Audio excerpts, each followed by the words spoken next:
बचपन में आप हर बात के लिए मम्मी पापा के पास ही दौड़े चले जाते थे, पर अब आपको शायद लगता है कि वे आपकी बात नहीं समझते। अब भी आपका उन्हीं से बात करने का मन करता है, मगर बात करने पे आपको लगता है कि वे सुन ही नहीं रहे। तब क्या?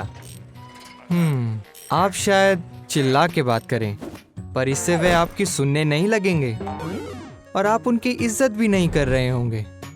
या शायद आप मम्मी पापा से बात करना ही बंद कर दें। लेकिन बाइबल में नीति वचन 15:22 में लिखा है कि इससे परेशानी कम होने के बजाय बढ़ जाती है।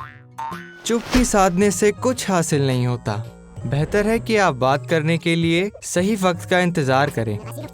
आप उन्हें खत लिख के अपने दिल की बात बता सकते हैं, पर आपकी बातों से आदर झलकना चाहिए। लेकिन सोचो तब क्या, जब मम्मी पापा तो बात करना चाहें मगर आप नहीं। शायद आपका दिन अच्छा ना रहा हो। माना बेमन से बात करने पर लग सकता है कि आप मजबूरी में बात कर रहे हैं। इससे सब खिंचे खिंचे से रहेंगे और बात भी अच्छे से नहीं होगी। लेकिन अगर आप बात ही ना करें तो परेशानी वहीं की वहीं रहेगी। मम्मी पापा शायद सोचे कि समस्या बड़ी है, या ये सोचे कि आप कुछ छिपा रहे हैं।